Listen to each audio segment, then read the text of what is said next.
Hello and welcome to another tutorial in the HTML5 series.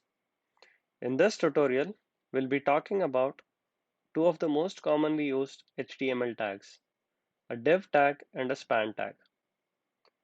Div is a short form for division, which represents a section within a web page. Span is an inline element which is used to add text within a web page. Let's talk about the differences between div tag and span tag and also talk about what an inline element is versus what a block level element is. So let's start by creating a div tag. So I've created an open div tag and a closing div tag. Together, this has formed a div element.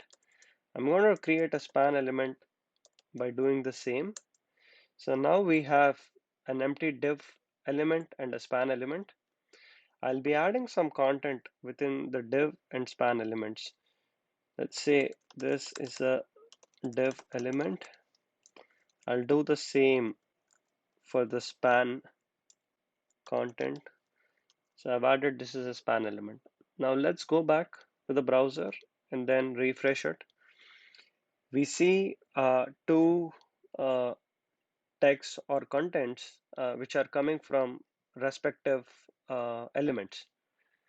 Now let's add another div below the first one, and I'll say this is a second div element.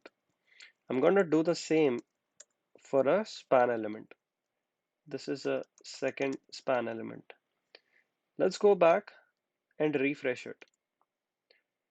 So the div element here, the second div element is appearing under the first one, whereas the second span element is appearing beside the first span element. The reason being, span is an inline element, whereas div is a block level element. To understand the difference between a block level element and an inline element, let's make use of some CSS here. I'll go back to the code and add a style element within the head. Now let's add some identifiers for each of these elements. So I'll just give some random identifiers like div1, div2, and then I'm going to give similar identifiers to identify these elements like span1 and span2. Okay, let's save this. Now let's try to target these elements using the identifiers. So in the previous section, I've already mentioned how to select the elements using IDs. So targeting an ID is done by adding a pound symbol or a hash and then followed by the name of the ID.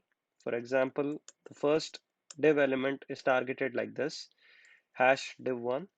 So let's add a background color to this. Likewise, let me add another background color to div2.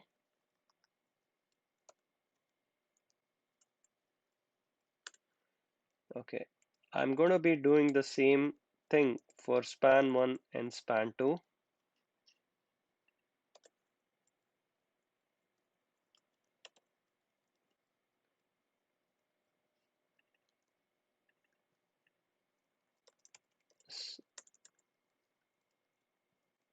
I'll copy the same color of div2 and add it here.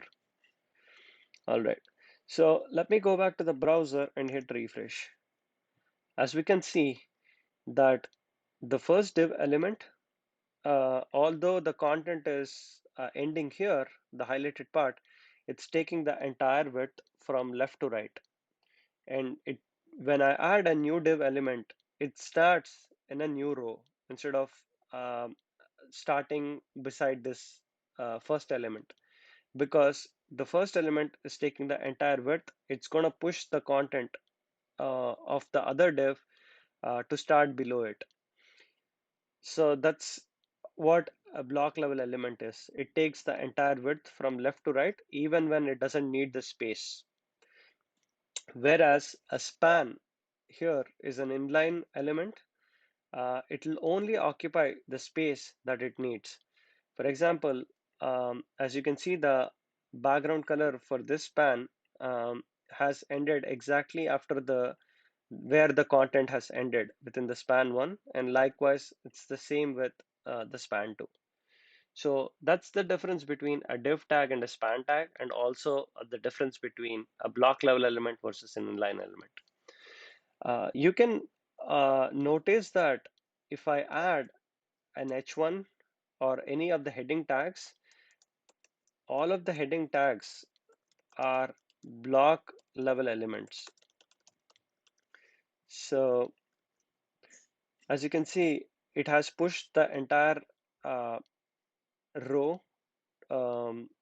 Let's try to verify if that is true. So let me add um, an ID here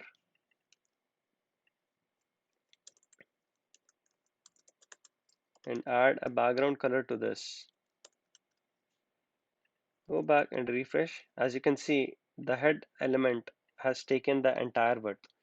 So most of the HTML elements, I mean, all of the HTML elements are either block level or inline elements. We'll be talking about other concepts of HTML in the further tutorials.